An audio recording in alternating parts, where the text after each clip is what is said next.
The description of the call, we're heading to a no cool. The whole building's not cooling. The kitchen and dining room is very hot, and we have a water leak. So we're gonna go ahead and check it out and get them cooling.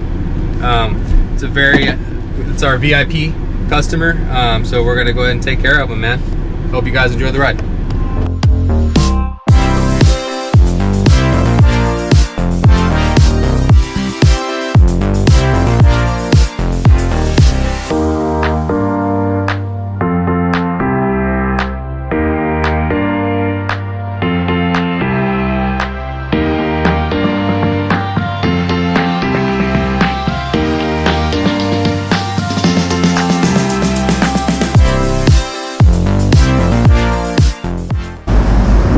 We just got here. I'm gonna go ahead and just wash the coils and clear the drains. Everything's running right now.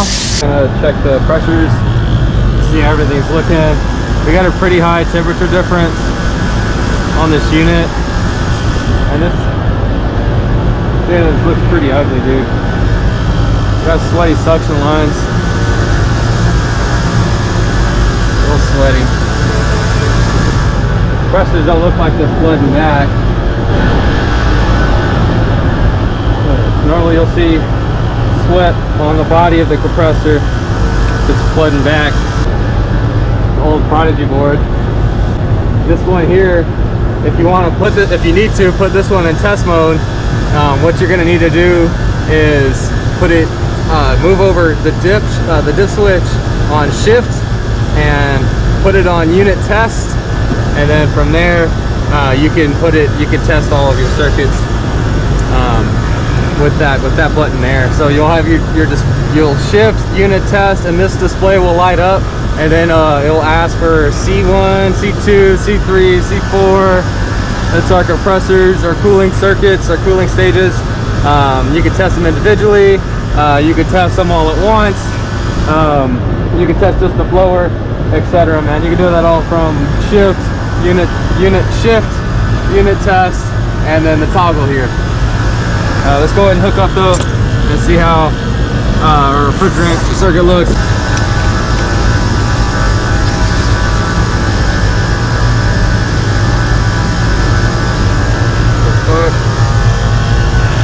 Is this an R22 unit?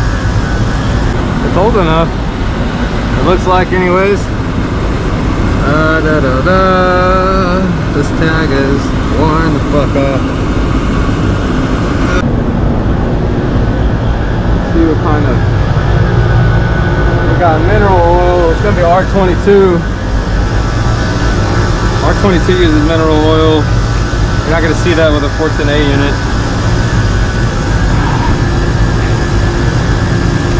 Old Lennox over here.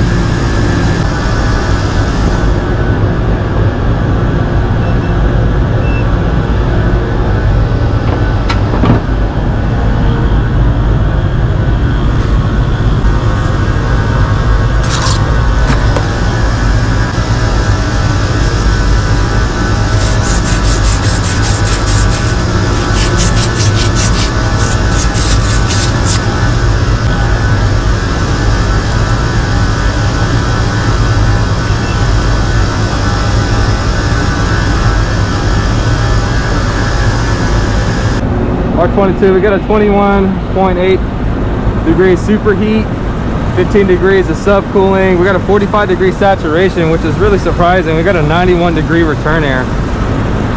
Oh man, I don't think we're pulling enough air across our evaporator on our blower. We're gonna check that out.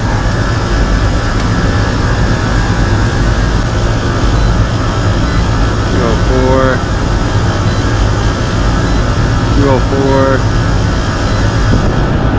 201,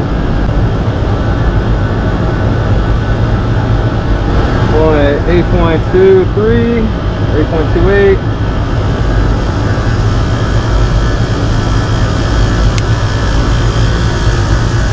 7.7,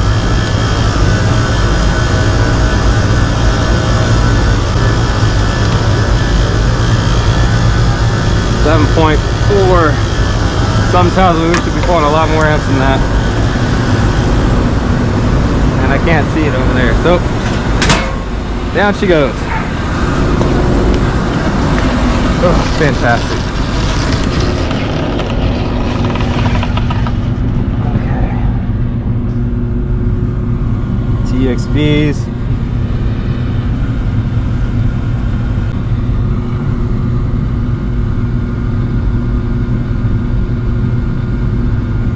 So you got two adjustable sheaves here. We got 2 belts, 2 adjustable sheaves. The unit's off, by the way. I got the disconnect off and verified power, but I can't get this out, and I'm having trouble getting. I'm not gonna be able to get that side out either.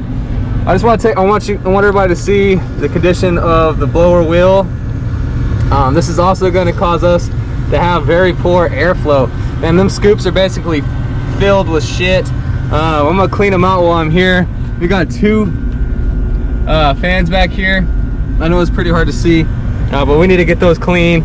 Get these. I'm gonna have to hot seat these. We're gonna have to clean up the whole thing more than likely. Evaporator, blower wheel.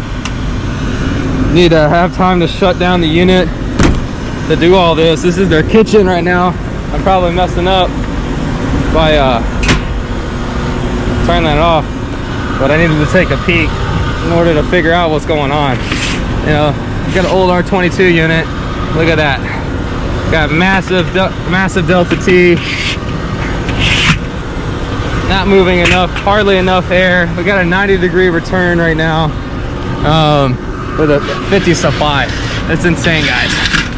So, yeah, just look at this nasty bugger. All right, we're gonna have to come back and do a hot seat on this machine. A hot seat is a steam, pressurized steam that we will spray in here and disinfect and remove all these dirt and debris that's been building up in this unit. We'll clean out the drain pan. We'll hot seat just everything, man. All right, just re-energize the unit. I just want to show you guys how to operate, because it's going to take a second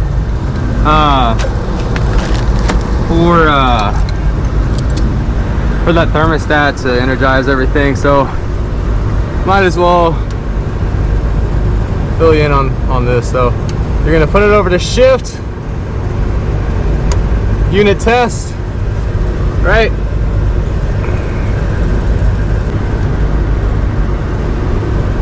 I need to give it a minute.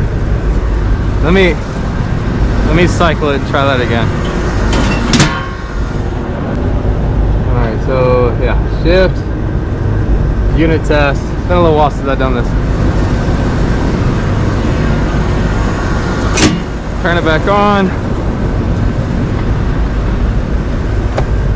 Okay, that already looks different. Great. Click it.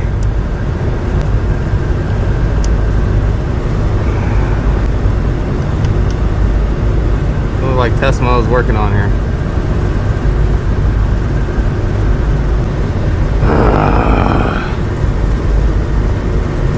That's definitely how you do it. Unit test, shift. Cool.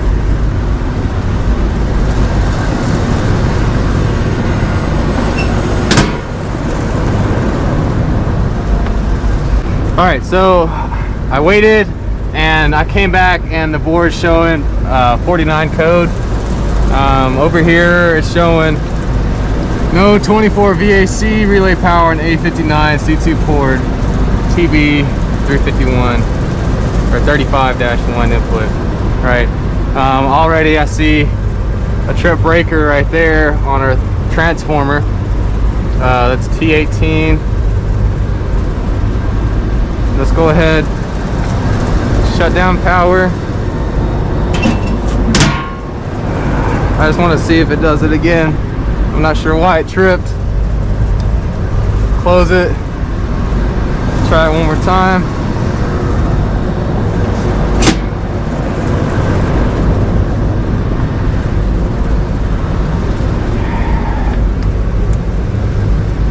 May have tripped because I was pressing that button up there, or maybe because I put it in shift while it was on, because I cycled it, turned it on, and then put it in shift and unit test. nigger's supposed to turn it off and then do it and then turn it back on. Maybe I don't know, dude. I haven't seen it do that before. I'm gonna probably have to look around for some shorter wires. I'm gonna check the running amperage when everything kicks on. Hopefully it does. On that transformer there, we shouldn't. The breakers are usually for like 3.2 amps on those guys. I don't see nothing illustrated. It's usually like 3.2 amps. So if we're close to that, then there's definitely something going on. Loose connection or rubbed out wire, bad coil somewhere. Maybe the board's taking a shit. I don't know. I haven't seen it do that before. Just from doing what I did. Sun's getting hot, y'all. We're gonna just continue waiting on this guy to turn on. I'm pretty sure we're good. I don't know why that transformer breaker tripped yet. Hopefully it don't trip again.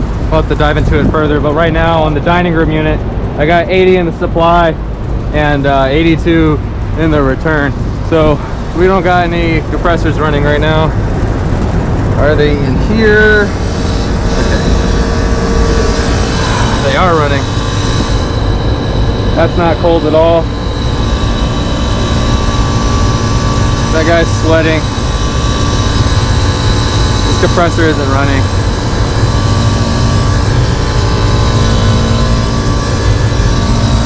It's not pulled in either. We got alarm code 25. Uh-oh. Low pressure is opened up 3 times. It's locked out.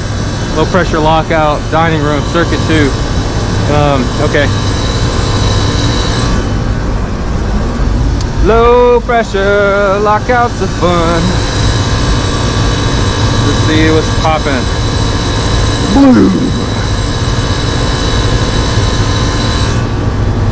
No fault in that guy yet. Okay. Looks like, yeah, I'll just pull this guy off. I already know how this is running.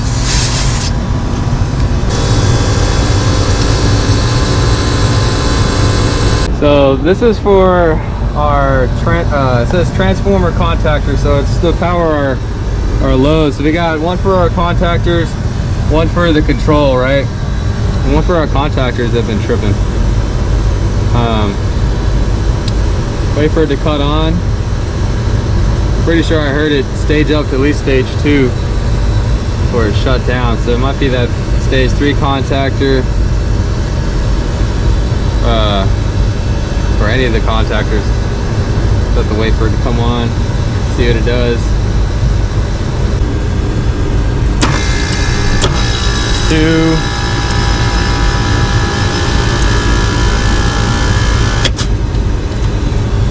Fuck, I didn't see how fast it popped. Look at the video. Okay, so I seen that it tripped as soon as stage 2 is engaged. Here's a quick test. We're going to bypass number 2.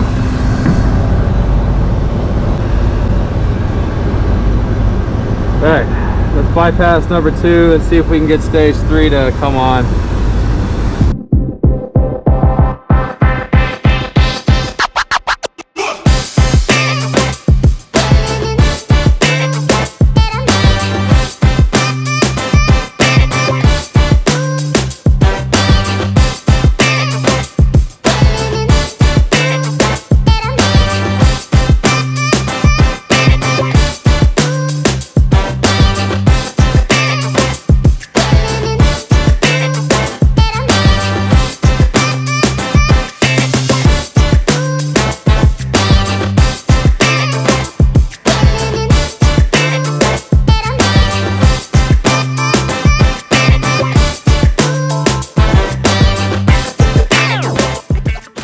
So, what I was saying before, my phone, or my camera died on me, is this unit here, we were tripping on our resettable breaker for our contactor side.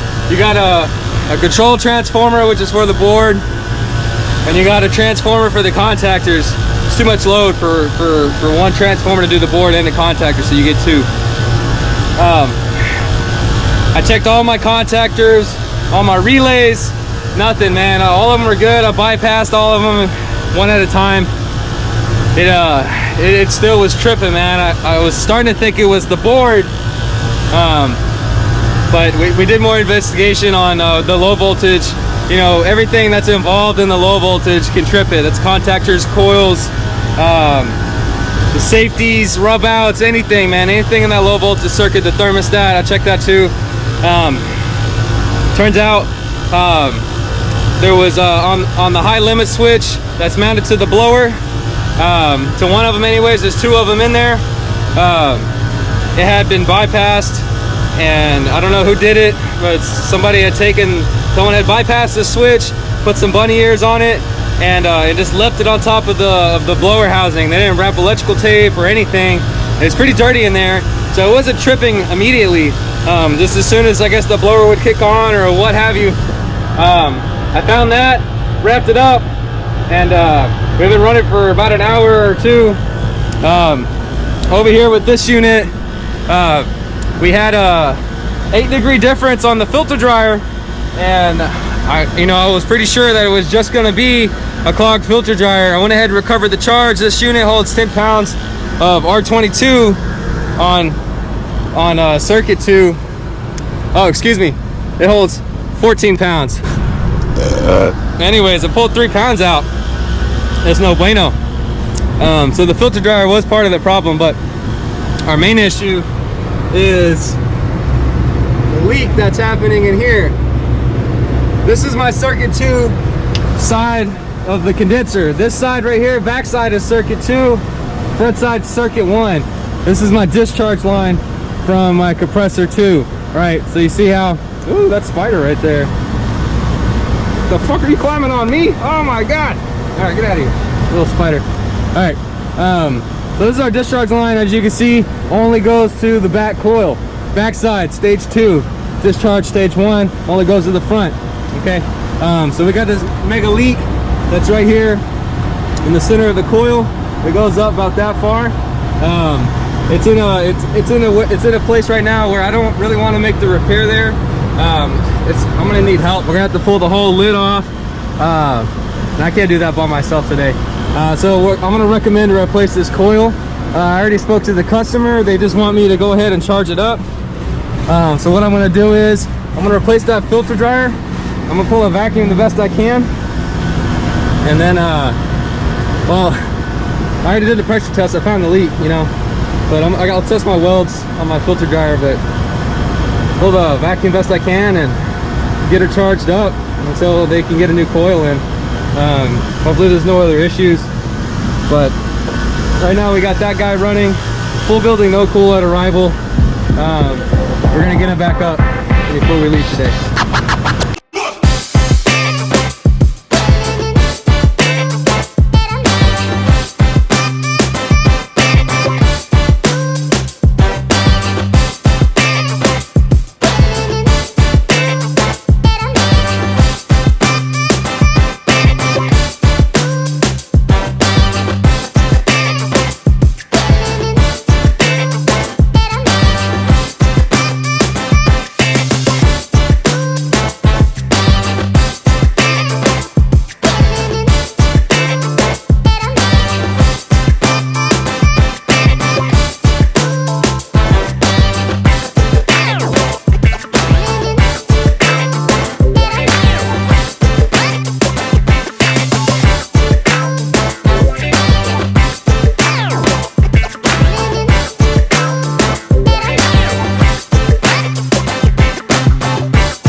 I'm gonna install this T on the suction line the Schrader core was surprisingly stripped out, man.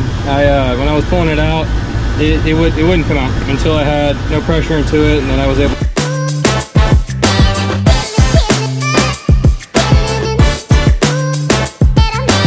All right, guys, we're on the final steps to get this unit back online. I know I could have been running the first stage, but I got my hands all up in there and I was brazing. I just didn't want to have it on, man. But you know, bygones are bygones. I got so far 7 pounds 10 ounces of R22 in it. We talked to the customer. They want to go ahead and make the repair. They're going to need a new condenser. Where it's leaking at, it's not repairable for me, at least not by myself. So we're gonna go ahead and they want a new condenser. We're gonna quote them a new unit as well and see which way they want to go with this unit, because it's pretty old. Just wanted to give you guys an update though.